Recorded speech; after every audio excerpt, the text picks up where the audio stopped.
해병대에서 복무 중인 훌륭한 여군이 부대의 여성을 무시하는 문화에 의해 강압적으로 머리를 자르는 피해자가 되고 여군의 존엄성을 위해 그들에 대응하여 은폐된 과거 사건과 여러 구조적인 문제에 맞서는 이야기입니다. 영상 시청 이전에 구독과 좋아요 부탁드리겠습니다. 저희에게 큰 힘이 됩니다. 2012년 대한민국 서해 최북단 백령도 섬 전체가 거대한 불침번처럼 북녘을 응시하고 있는 이곳은 대한민국 해병대 제육여단 흑룡부대의 주둔지였다. 연평도 폭격의 상흔이 채 가시지 않은 시절 섬의 공기는 짠 소금기뿐만 아니라 언제 터질지 모르는 화약 냄새로 가득 차 있었다. 이곳의 해병들에게 전쟁은 교범 속의 단어가 아닌 바로 내일의 현실일 수 있었다. 그해 가을 삭막한 흑룡부대에 전군을 떠들썩하게 만든 전설 하나가 걸어들어왔다. 해병대 창설 이래 최초로 특수수색대 훈련을 통과한 여성 장교 강다희 대위. 칠흑 같은 훈련복을 입고 갯벌을 구르는 그녀의 사진 한 장은 귀신 잡는 해병 여군에게도 예외는 없다는 헤드라인과 함께 신문 일면을 장식했다. 언론은 그녀에게 흑룡이라는 별명을 붙여주었고 그녀는 순식간에 강인한 대한민국 국군의 아이콘이자 수많은 여성들의 우상이 되었다. 그런 그녀가 최전방 백령도의 보병 중대장으로 부임한다는 소식은 부대를 발칵 뒤집어 놓았다. 누군가는 진짜 해병이 온다며 기대했지만 대부분은 불편한 기색을 감추지 못했다. 특히 대대작전과장인 박성철 소령에게 그녀의 존재는 부대의 전통과 명예에 대한 모독 그 자체였다. 박성철 소령은 해병은 기수다라는 말을 신념처럼 여기는 뼛속까지 해병인 사내였다. 그에게 해병대는 남성들만의 신성한 영역이었고 그 안에 가혹한 악습과 전통은 부대를 하나로 묶는 필수불가결한 의식이었다. 그런 그의 눈에 언론이 만들어낸 스타이자 계집인 강다희는 부대에 물을 흐리는 이물질에 불과했다. 부임 첫날 신고를 위해 대대장실로 향하던 강다희를 박성철이 복도에서 불러 세웠다. 강대위, 여기는 방송국 카메라가 따라다니는 훈련소가 아니야. 중대장이라는 감투가 무겁게 느껴질 테니 정신 똑바로 차리는 게 좋을 거야. 그것은 환영 인사가 아닌 명백한 경고이자 선전포고였다. 박성철의 괴롭힘은 부임 첫날부터 악습이라는 이름으로 시작되었다. 그는 전입 장교 신고식이라는 명목하에 모든 장교들이 모인 자리에서 강다희에게 해병대의 역사를 연도별로 암기해보라고 지시했다. 그녀가 막힘없이 대답하자 그는 목소리에 악이 부족하다며 수십 번을 다시 시켰다. 계급과 경력을 무시한 명백한 길들이기였다. 여자가 중대장을 맡으니 중대원들 군기가 빠질까봐 걱정이군. 내가 특별히 신경 써주지. 그는 사사건건 그녀의 지휘에 개입했다. 그녀가 중대 전술 훈련 계획을 보고하면 여군이라 그런지 너무 아기자기하다. 전쟁이 소꿉놀이인 줄 아나? 라며 면박을 주고 처음부터 다시 짜오게 했다. 여군이라는 이유만으로 그녀의 모든 전문성과 판단력은 무시당했다. 강다희는 이를 악물었다. 흑룡이라는 명성은 그녀에게 영광인 동시에 무거운 족쇄였다. 그녀는 여기서 무너질 수 없었다. 그녀는 자신을 증명하기 위해 다른 남성 지휘관들보다 몇 배는 더 독하게 자신과 부하들을 몰아붙였다. 그녀가 지휘하는 삼중대는 새벽 가장 먼저 일어나 구보를 시작했고 가장 늦게까지 진지보수 공사를 했다. 그녀는 남자 부하들과 똑같이 무거운 군장을 메고 산을 올랐고 갯벌에서 함께 뒹굴었다. 그녀의 도끼와 능력에 중대원들은 조금씩 마음을 열기 시작했다. 하지만 그것은 박성철의 심기를 더욱 불편하게 만들 뿐이었다. 그는 강다희를 단순한 이방인이 아닌 자신이 지켜온 해병대의 질서를 파괴하려는 위험한 존재로 규정했다. 그리고 그는 그 질서를 지키기 위해서라면 어떤 수단과 방법도 가리지 않을 작정이었다. 서해의 차가운 파도 아래 보이지 않는 거대한 아기가 전설적인 여군을 향해 서서히 밀려오고 있었다.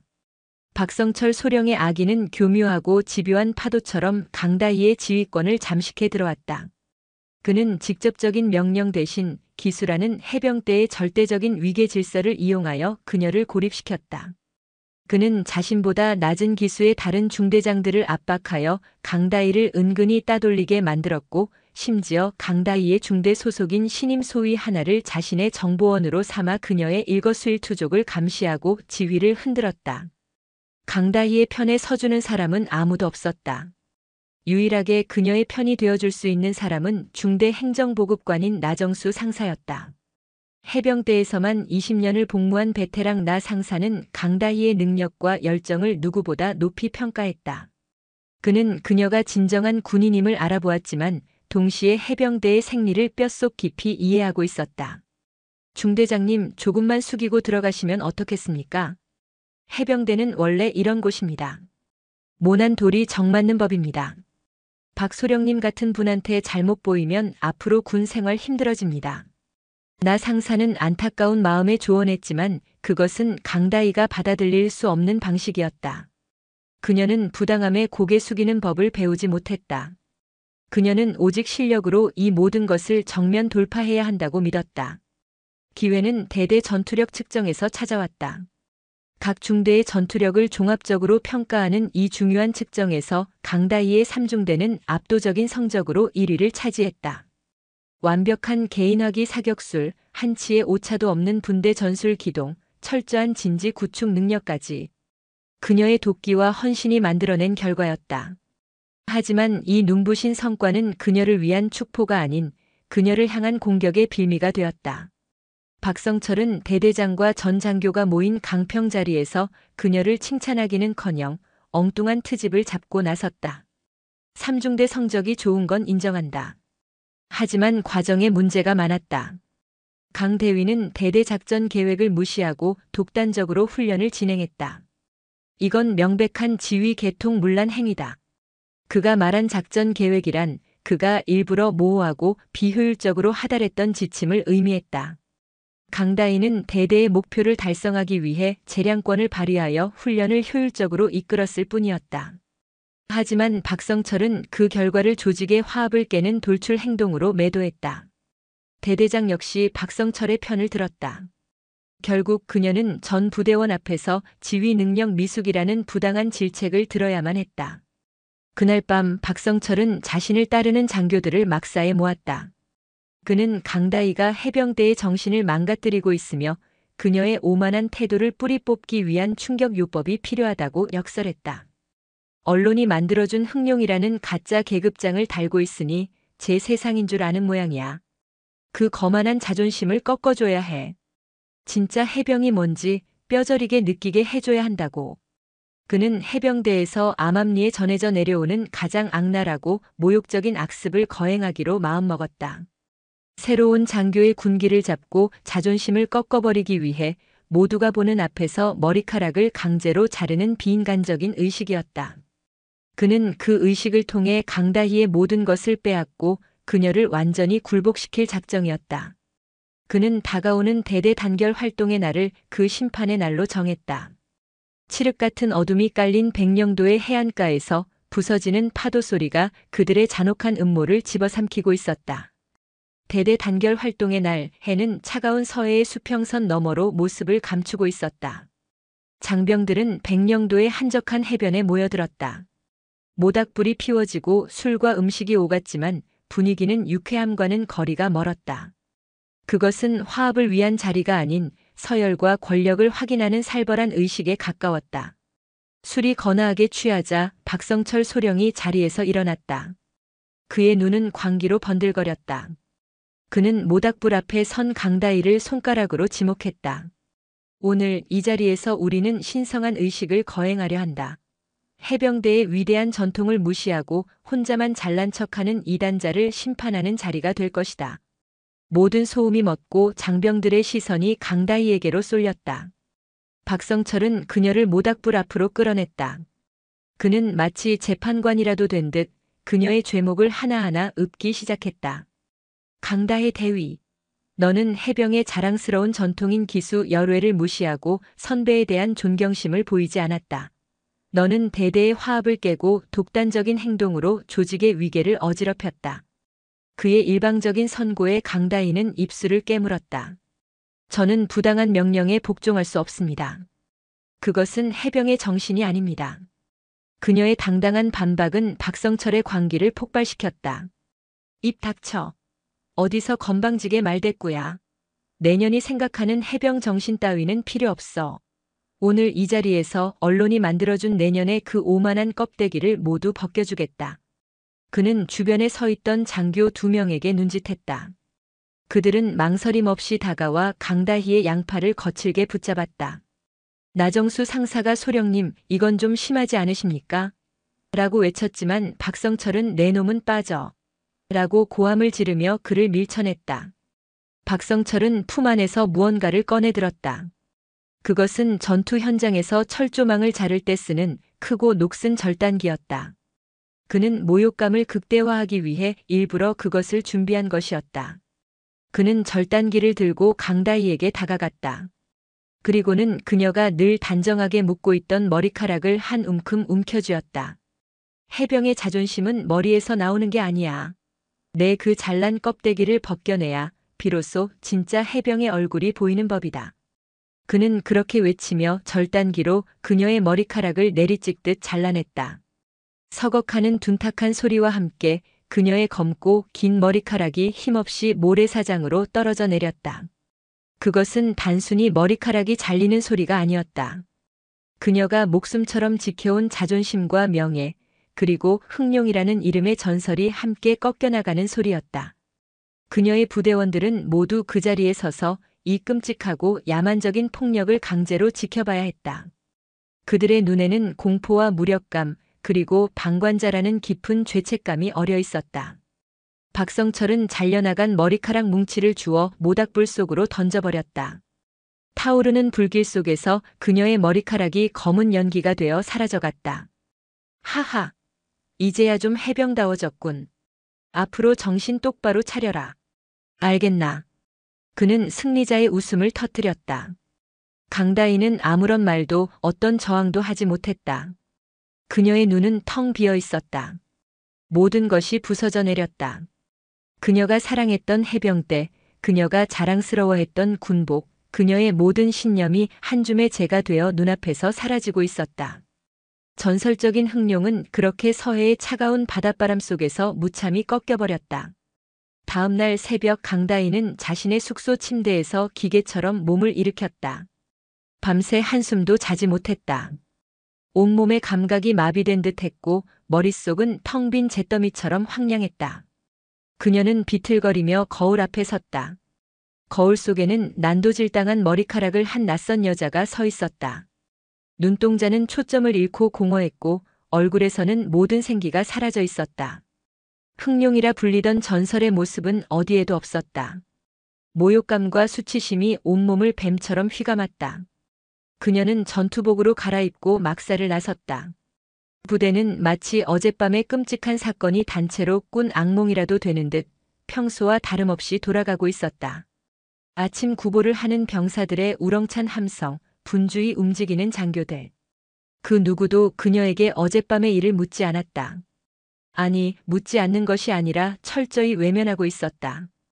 그녀의 잘린 머리카락을 힐끗 보고는 재빨리 시선을 피하는 그들의 눈빛 속에서 그녀는 동정이 아닌 비겁한 방관과 은밀한 조소를 읽었다. 박성철 소령과 그의 무리들은 더욱 의기양양했다. 그들은 이제 강다희를 대놓고 무시하거나 동정하는 척하며 조롱했다. 어이 강 중대장. 머리 시원하게 잘랐네. 이제야 좀 우리 식구 같구만. 그들에게 어젯밤의 폭력은 자신들의 질서를 거역한 이단자를 길들이는데 성공한 자랑스러운 훈장이었다. 그녀의 중대원들조차 그녀를 똑바로 쳐다보지 못했다. 그들은 죄책감과 두려움 사이에서 어쩔 줄 몰라 했다. 나정수 상사가 말없이 찐빵 하나를 건네는 것이 유일한 위로였지만 그의 눈빛 역시 동정심에 머물러 있을 뿐 함께 저항하겠다는 의지는 보이지 않았다. 강다희는 깨달았다. 이 섬 안에서는 아무것도 할 수 없다는 것을. 이곳은 거대한 감옥이었다. 대대장은 공범이었고 여단의 다른 장교들은 침묵의 카르텔로 묶여 있었다. 헌병대에 신고하는 것은 곧 해병대 전체에 대한 선전포고를 의미했고 조직을 배신한 여군이라는 낙인과 함께 매장당할 것이 뻔했다. 그녀에게 남은 선택지는 단 하나, 이 섬을 탈출하는 것뿐이었다. 그녀는 그날 오후 대대장에게 아버지가 위독하시다는 거짓말과 함께 긴급 휴가를 신청했다.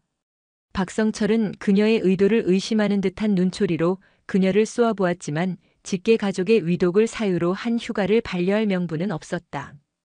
며칠 뒤 휴가 허가가 떨어졌다. 그녀는 최소한의 짐만 챙겼다. 떠나기 전날 밤 그녀는 자신의 숙소에서 불을 끈 채 작은 디지털 카메라로 자신의 모습을 찍었다. 엉망으로 잘린 머리, 멍든 팔 그리고 모든 것이 무너져 내린 자신의 텅 빈 눈동자를 기록으로 남겼다. 그리고는 훈련용 수첩에 그날의 사건과 그동안 겪었던 모든 부조리를 날짜와 함께 상세하게 적어 내려갔다. 이것은 훗날을 위한 증거이자 자신의 기억이 풍화되는 것을 막기 위한 처절한 의식이었다. 다음 날 아침 그녀는 인천행 여객선에 몸을 실었다. 멀어지는 백령도를 바라보는 그녀의 눈에는 눈물조차 흐르지 않았다. 그녀가 사랑했던 섬은 이제 그녀의 모든 자부심과 명예가 재가 되어버린 끔찍한 상처로 남았다. 그녀는 살아남기 위해 그리고 싸우기 위해 도망치고 있었다. 육지에 도착한 강다희는 집으로 가지 않았다. 군복을 입은 딸을 그토록 자랑스러워했던 아버지에게 차마 이 끔찍한 모습을 보일 수 없었다.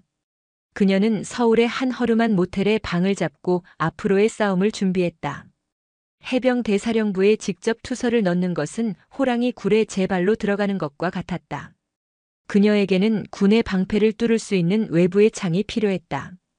그녀는 과거 흑룡으로 처음 언론의 주목을 받았을 때 자신을 진심으로 응원해 주었던 한 여성 기자를 떠올렸다.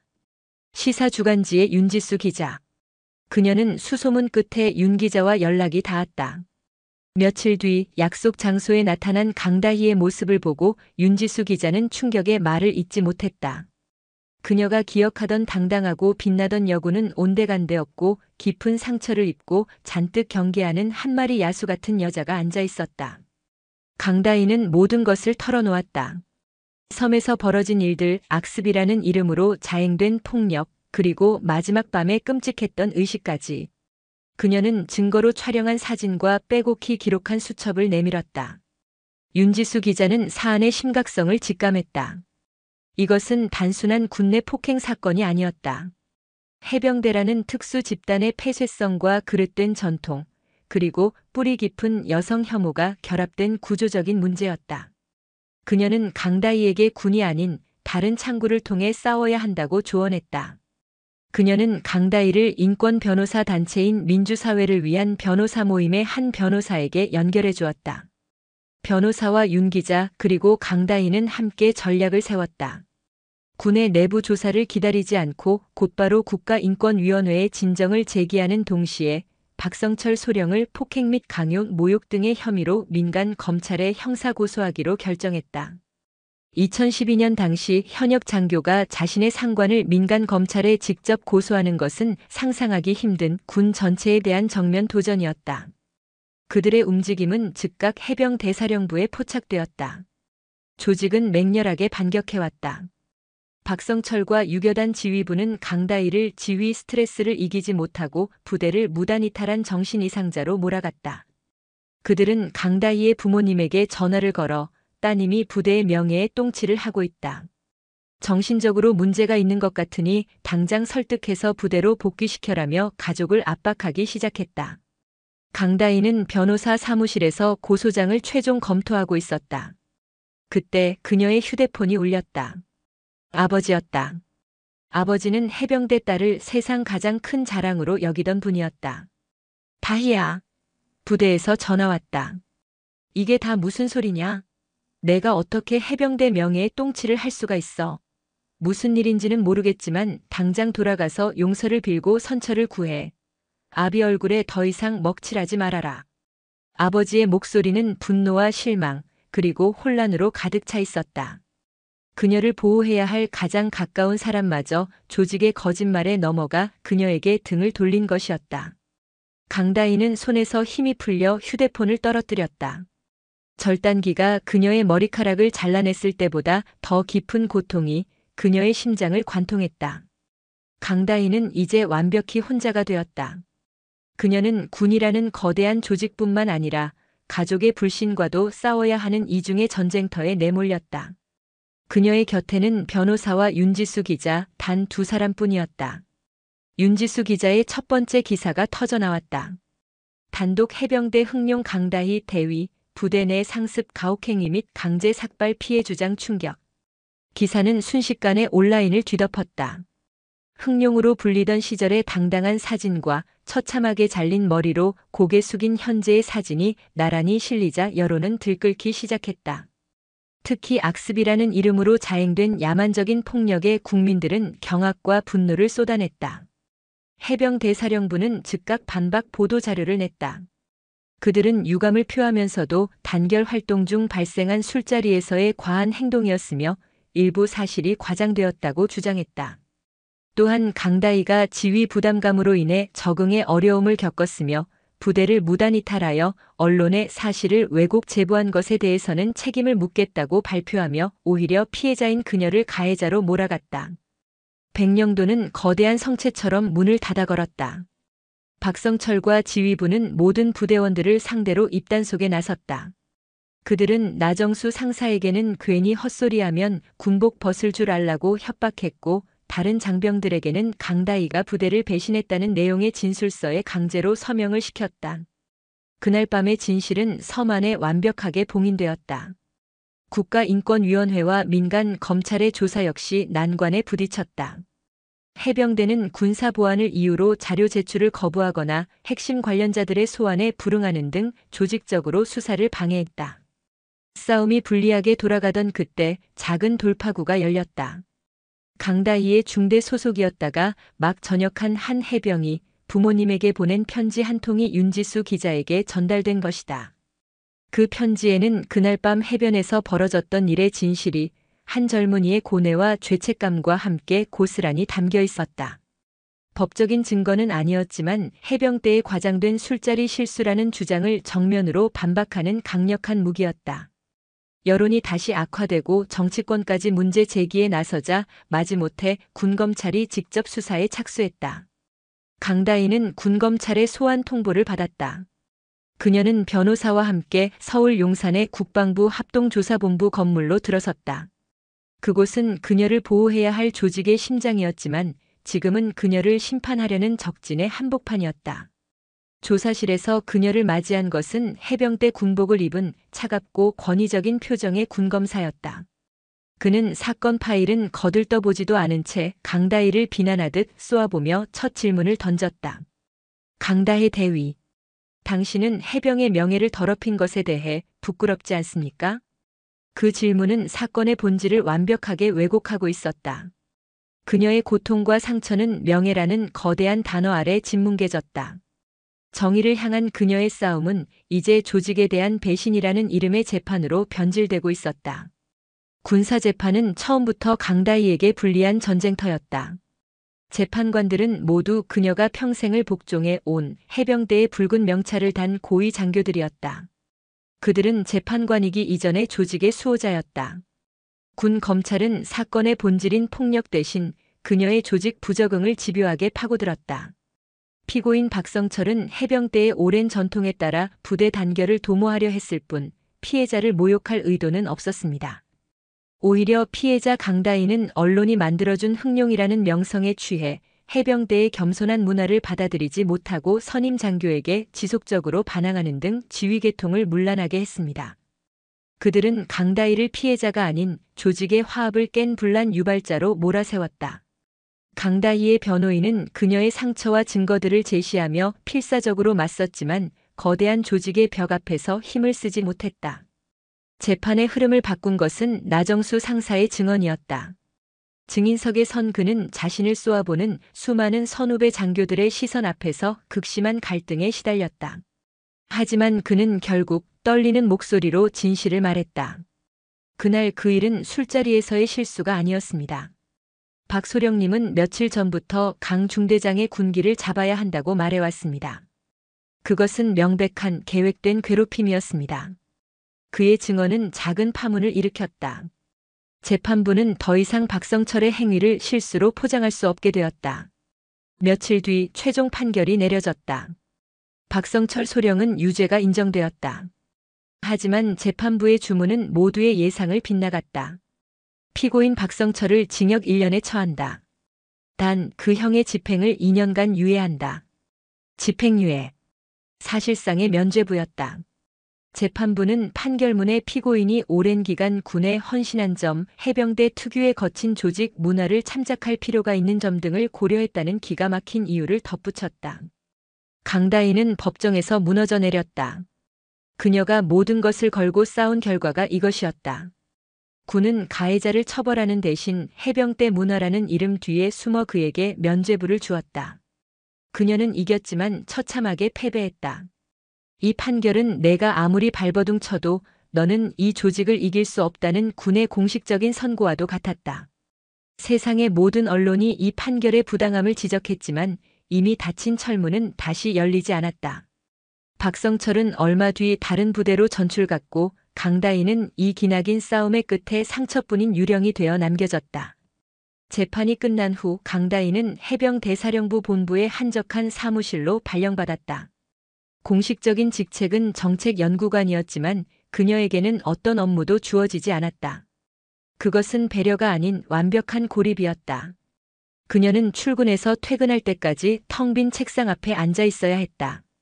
동료들은 그녀를 없는 사람 취급했다. 복도를 지나칠 때조차 그들은 마치 전염병 환자를 피하듯 그녀를 멀리 돌아갔다. 그녀는 살아있는 유령이자 조직에 저항한 자의 비참한 말로를 보여주는 본보기였다. 그녀의 내면이 무너져 내리기 시작했다. 한때 목숨과도 같았던 해병 정신은 위선적인 폭력의 다른 이름이었고 그녀의 자부심이었던 붉은 명찰은 지울 수 없는 주홍글씨가 되었다.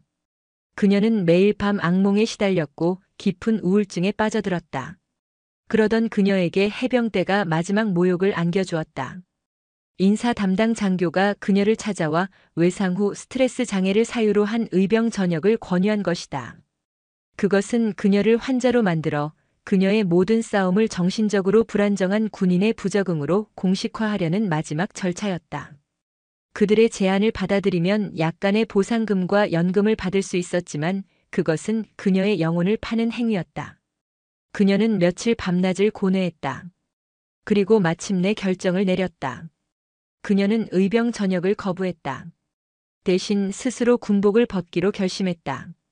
그녀는 자신의 의지로 이 지긋지긋한 조직과의 관계를 끊어내기로 했다. 전역 지원서를 제출하던 날 그녀는 놀라울 만큼 평온했다. 마지막 출근일 그녀는 텅 빈 사무실에서 자신의 군복을 꺼내 들었다. 그리고는 가슴에 붙어있던 강다희라는 붉은 명찰과 흑룡 부대의 마크, 그리고 양어깨의 대위 계급장을 차례로 떼어냈다. 그녀의 정체성이었던 모든 상징들이 힘없이 떨어져 나갔다. 그녀는 군복을 단정하게 개어 상자에 넣었다. 마지막으로 그녀는 해병대 장교의 상징인 검은 베레모를 손에 들었다. 그녀는 한참 동안 그것을 바라보았다. 수많은 땀과 눈물 그리고 자부심이 깃들어 있던 베레모. 그녀는 그것을 상자 안에 넣고 조용히 뚜껑을 닫았다. 그녀가 해병대 사령부의 정문을 걸어 나오는 순간 그녀는 더 이상 강다희 대위가 아니었다. 그녀는 모든 것을 잃고 세상에 홀로 남겨진 민간인 강다희일 뿐이었다. 세상은 상처 입은 전설에게 관대하지 않았다. 강다희는 그 해병대 사건의 주인공이라는 꼬리표를 단 채 사회의 차가운 시선과 싸워야 했다. 직장을 구하기는 어려웠고 대인 기피증과 트라우마는 그녀를 괴롭혔다. 그녀는 한동안 세상과 담을 쌓고 어두운 방 안에서 홀로 고통의 시간을 보냈다. 그런 그녀를 세상 밖으로 다시 끌어내준 것은 윤지수 기자와 그녀의 변호사였다. 그들은 포기하지 않고 그녀의 곁을 지켰다. 그들은 그녀에게 당신의 경험을 다른 피해자들을 위해 써달라고 설득했다. 그들은 강다희를 군 성폭력 피해자들을 돕는 작은 여성 인권단체에 소개해 주었다. 그곳에서 강다희는 수많은 또 다른 강다희들을 만났다. 계급과 권력에 의해 짓밟히고도 조직의 보복이 두려워 아무런 목소리도 내지 못했던 여성 군인들의 기막힌 사연들. 그녀는 그들의 이야기를 들으며 자신의 아픔이 결코 개인적인 것이 아니었음을 깨달았다. 그녀의 분노는 개인적인 원한을 넘어 구조적인 악에 대한 거대한 분노로 변해갔다. 그녀는 다시 펜을 들었다. 이번에는 자신의 상처를 기록하는 대신 침묵을 강요당하는 이들을 위한 날카로운 칼로 삼았다. 그녀는 윤지수 기자가 있는 시사 주간지에 군 내부의 성차별과 인권 문제를 고발하는 칼럼을 연재하기 시작했다. 그녀의 글은 내부자의 시선으로 쓴 것이었기에 그 어떤 전문가의 분석보다 날카롭고 현실적이었다. 그녀의 글은 큰 반향을 일으켰다. 그러던 중 그녀에게 국회 국방위원회에서 주최하는 군 인권 개선을 위한 공청회의 참고인으로 출석해달라는 요청이 왔다. 그녀가 대중 앞에 자신의 목소리로 직접 서는 첫 번째 순간이었다. 공청회장 연단에 선 그녀는 떨리는 마음을 감출 수 없었다. 방청석에는 자신을 동정하거나 비난하는 수많은 시선들이 있었다. 하지만 그 앞줄에 이제 막 임관을 앞둔 젊은 여성 사관 후보생들이 그녀를 선망과 존경의 눈빛으로 바라보고 있었다. 그녀는 마이크 앞에서 깊은 숨을 들이마셨다.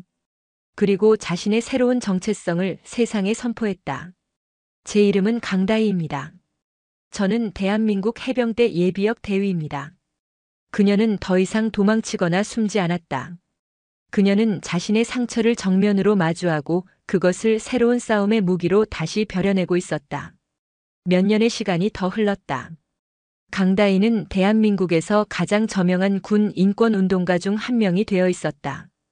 그녀는 법학전문대학원을 졸업하고 변호사가 되었고 자신이 처음 도움을 청했던 민주사회를 위한 변호사 모임에서 군 관련 사건을 전담하고 있었다. 그녀의 싸움은 세상을 아주 조금씩 하지만 분명히 바꾸어 놓았다. 군 내 성폭력 및 가혹행위에 대한 처벌 규정이 강화되었고 피해자 보호를 위한 외부 기구들이 생겨났다. 물론 거대한 조직의 문화가 하루아침에 바뀌지는 않았지만 그녀가 일으킨 파도는 수면 아래에서 조용한 변화를 만들어내고 있었다.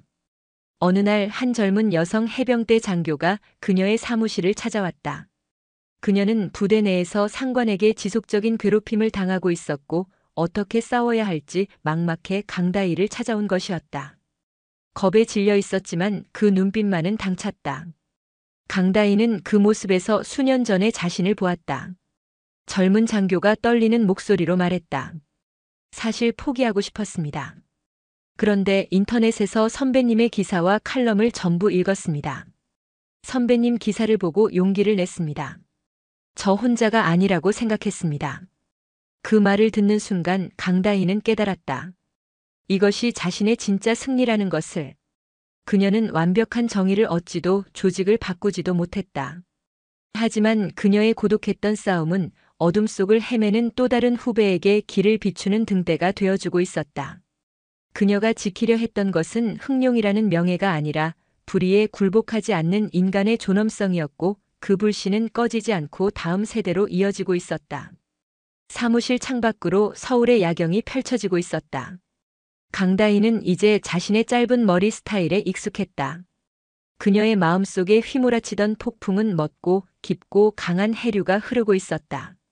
그녀는 더 이상 상처 입은 피해자가 아니었다.